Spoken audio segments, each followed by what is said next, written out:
Hello and welcome to the Genuine Learning Blog. My name is Melissa Galasso, and obviously I am not in my home studio today. I am joining you from the beautiful South Lake Tahoe, but this blog just could not wait. So we are going to tape it on location, so not exactly the same setup as normal, but I definitely wanted to share some really important information with you. There is a major standard today that we're going to be talking about. It's an exposure draft from the AICPA, and it's going to replace our current squashes. So kind of excited to get started. So today we're going to talk about Quality Management Proposal Part 1. This is going to be the first of a three-part series. Part 2 and Part 3 are going to cover ISQM 2 as well as the new proposed SAS. So it's a big three-part series. It's a very long document. Just the first part is 100+ pages of information from the AICPA. And if you were to look at the entire PDF that includes all three exposure drafts, it's almost 200 pages. I think it tops out at 194. So clearly a lot of things to cover. We didn't want to cover them all in one blog. So we're going to break this up into a three-part series. However, today we cover the biggest bulk of change, which is going to be our new proposed statement on quality management standards. And this is a firm system of quality management. So you'll notice a major change here in terminology. Today we call it quality control. Under the new standards, it's going to be quality management. Now this was issued on February 4th and comments are due June 11th. As you can see, a very long comment period because many of you are probably aware we're knee deep in busy season, and so we don't think that this is something that will necessarily get attention right away, but we do want to make sure that we leave time for it. So we do want to make sure that firms are aware, because this is, I would say, probably one of the biggest changes to come in this area in a long time, totally overhauling the system. Now, we kind of knew this was coming because this is a convergence project with the IAASB's QM project. So the last time that the AICPA did a real update to its quality standards was back in 2006. So it's been a while. They did update them when they did Squash 8, but that was not a change in content. It was a change in format for the Clarity format. So this is going to be a major overhaul, right? 15 years in the making. And so hopefully you're going to see some pretty big changes in really the underlying theory here. So this is a change, but it is going to align us with the international standards. So our next two blogs are going to focus on the other two exposure drafts in this three-part series. So we have SQMS2, which is the proposed SQMS for engagement quality reviews, and we're going to notice that this is new. It's an addition. Really talks about what does it mean to do a quality review. And then a proposed SAS for how to conduct an engagement in accordance with GAS for quality management. And so you'll see here, this is a convergence project. Both the IAASB as well as PCAOB have both gone through and made some updates in their quality management. And so our goal is to converge and minimize differences when possible. So why this massive overhaul? Well, the environment is really changing, right? We are heavily dependent on technology. We have a lot of network firms and we're using people across networks, and so we see that movement here. We obviously have seen some of the major failures that have happened and regulators expressing some frustration with our levels of quality. So a lot of the feedback was that we had a one-size-fits-all. Right, so Squash 8 really was a one-size-fits-all, check the box, I have this, and not a lot of tailoring. So a lot of people would just use what came out of the third-party practice aids, right? They would just use the PPC approach and say, this is my quality control system. And it wasn't really tailored to their business, it wasn't really tailored to their client base, it wasn't really tailored to their firm. And so the one-size-fits-all doesn't really work. So when they looked at this, obviously risks related to audit quality, when we look at this, one of the biggest risks is low volume, right? If you don't do a lot of audits, it's hard to have high quality because it's hard to get in a rhythm, right? Anything that you do once a year is difficult, right? You have to kind of remember how to do it. And then we looked at this lack of focus on planning, right? So everyone wants to get into the details and they forget that we're a risk-based approach, especially in our audits. And then third-party practice aids. huge over-reliance, no tailoring, not making sure that they really meet the needs of the individual firm. It's more of a check the box, right? It covers all of the required elements that are in the squashes, therefore it has to be sufficient. When we read it though, it doesn't really provide, especially your staff, with any guidance as to how this works. And so the goal here is to kind of get rid of that check the box mentality. We also hear a lot from smaller firms that they don't have that many people, and therefore all of these different levels and things don't really apply to them. And it's not very scalable, the current version. So this is going to be far more complex in that it is more principles based, but it's far more scalable because you're able to then look at what your risks are. And if you're a small firm and you're really niche, some of the firms I work with, I have an awesome firm. I love them dearly. They only do 2 industries, right? So I think they have a total in their firm of 5 people. They only do audits. They don't do any tax work, and they only deal with 2 industries. So they are high quality. They're super involved because they've really niched down. But do they need all of this other stuff if they're really, really niche? And so can they scale appropriately? And then obviously when we think about this governance and leadership, very often we hear from governance and leadership the importance of making sure we're efficient and finding room in that budget, but now we're going to focus more on that focus on quality. So really this focuses on proactive management of quality. Again, understanding that has to be scalable, and based on the types of clients you have, the different types of services you provide, that will impact the quality management system that you have, but really it's focused on being focused top down, right? Really making sure that there's an active involvement. And so it's really required you to customize the design implementation operation. There isn't a one size fits all. It's based on risk assessment. So if you're familiar with COSO, a lot of this feels very similar. What are your risks? How are you mitigating those risks? That is how we're going to develop this. It's not going to be a check the box system. And so instead of having policies and procedures looking at particular elements, which is what we do today, this is more of an integrated approach to looking at the system of quality management. So we're not going to check boxes and say, okay, here's our section on HR and this is our section on government, right? We're not going to have it that way. It's really an integrated system. So what are the components of this system? Well, the first one is the firm's risk assessment process. This is new. There isn't a risk assessment process included in the extant squashes. And so that leads to that one size fits all, and that doesn't make sense. And so we want to make sure that we're being a little bit more proactive about my firm, my size, the types of clients I have. That's going to really impact when do I need a quality review, or what kind of steps do I need. That's going to have a big impact. And so really making that change. Also, they have governance and leadership. So today we have the section on the leadership responsibilities for quality within the firm component. This will be expanded to cover governance as well. The relevant ethical requirements, not a lot of change there in terms of name. It's consistent, but there are some nuanced differences. Acceptance and continuance, again, very similar to the extant QC standards. Engagement performance, same name, again, as the current standards. Resources, so today we only talk about human resources. However, we know that now IT resources are just as important. So you will see an expansion here, and not just focused on human elements, but on the true resources it takes to perform these engagements. Information communication, new, again, as I mentioned, COSO really having a major focus here. So if you think about I call it the crime mnemonic, that covers the 5 components of COSO, you will notice that they are all sort of embedded in here: risk assessment, information communication, your control environment through your leadership.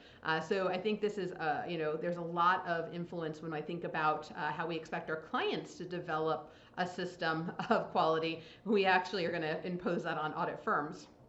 And then monitoring and remediation, really building up on that remediation element as well.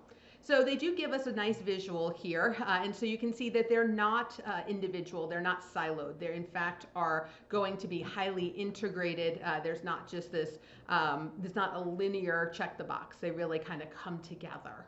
And so 2 objectives are in this proposal. So the new quality management proposal will have the objective of the firm and then the objective of the system of quality management. And so the objective of the firm in the context of the standard is to design, implement, and operate a system of quality management that provides the firm with reasonable assurance that the objectives of the system of quality management are achieved.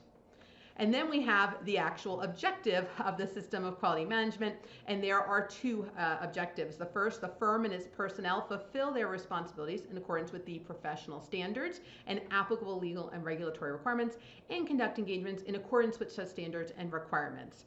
So as you can see here, we need to make sure that we're following the standards, whether they're SASs or SARs or SSAEs, or even international standards, that we are fulfilling our responsibilities, and that the engagement report issued by the firm is appropriate in the circumstances.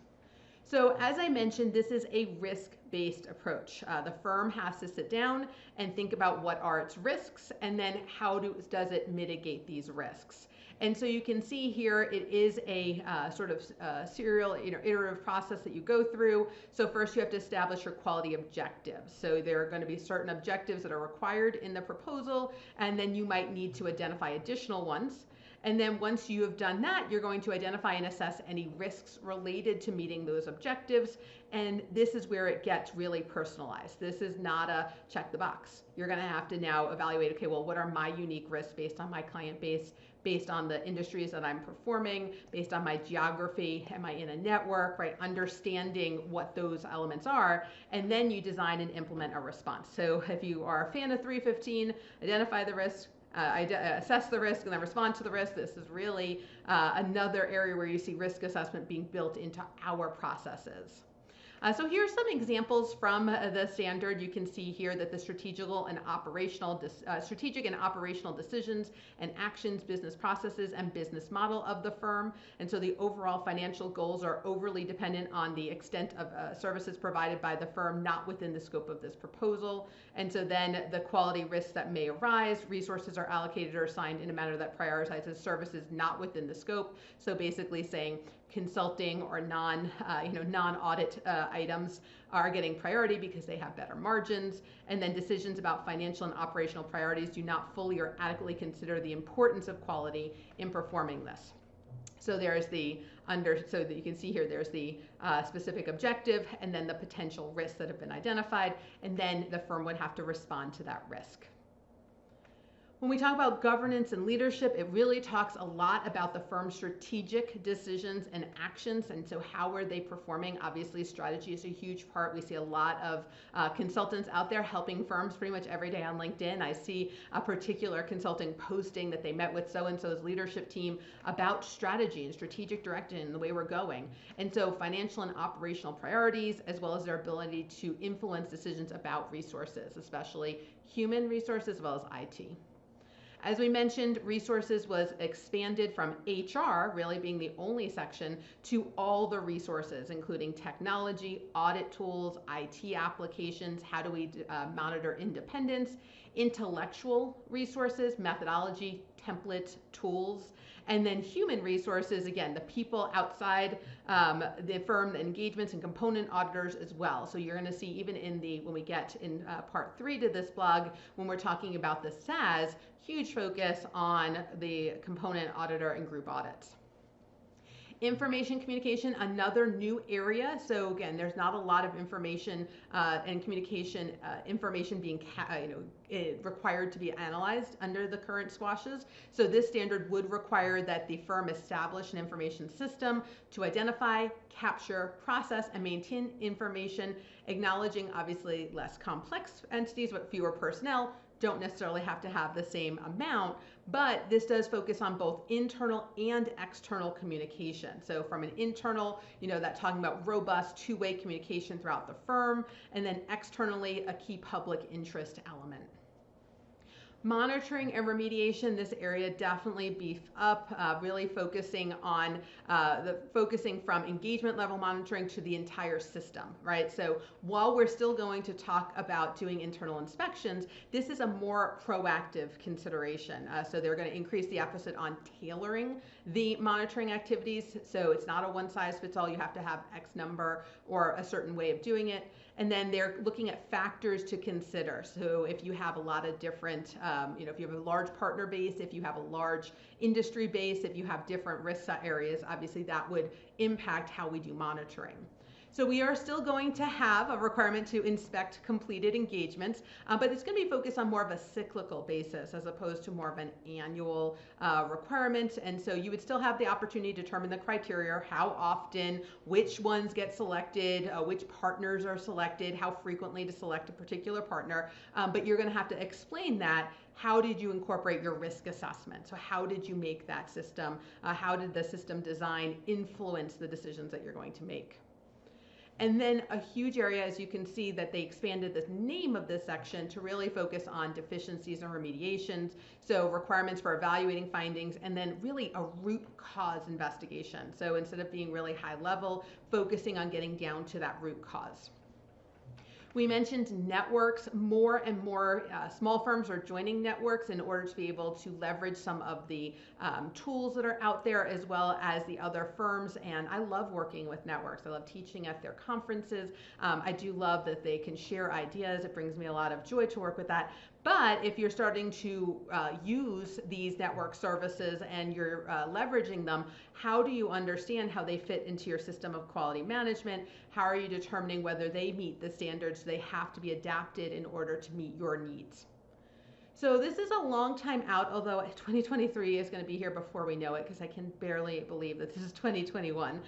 So the proposed effective date right now is to design and implement it by December 15th of 2023. However, this is not set in stone. They did say that this is the earliest it could be, but if it needs more time, because as they go through this, it takes longer to issue than they expect, then they could obviously delay this, but that would be the earliest. And then the evaluation of the system would be required for that 1 year following. So basically you would implement it and then you would have the evaluation element the following year. Now, as I mentioned, this is 100 pages of content that I covered in a mere 17 minutes. So very much a high level, definitely highly recommend that you read it. They are asking for feedback and they actually have very pointed, explicit questions they would love for you to answer. So they have some questions about potential options and what they think, are some of the areas where the ASB wasn't even exactly sure what the right answer was. So I want to encourage you to consider, I know this is the middle of busy season, but when you start coming up from air, to maybe as a firm or as a management group, look at this proposal and give feedback to the AICPA. I know many firms have been following this, especially firms who have to also comply with the IAASB standard. They knew what was coming and what to expect. For other firms, so this might be a massive surprise. And so as a result, we want to make sure that you are as up to date as possible. So hopefully this was a nice brief overview. So thank you guys so much for joining me here from the beautiful South Lake Tahoe. I will be back next week with part 2, which will be shot from Charlotte in our home studio, where you probably get a little bit better audio and somewhat better lighting. But in the meantime, thank you guys so much for joining me. Have a great day, and I hope to see you on a future blog. Have a great day, guys. Bye-bye.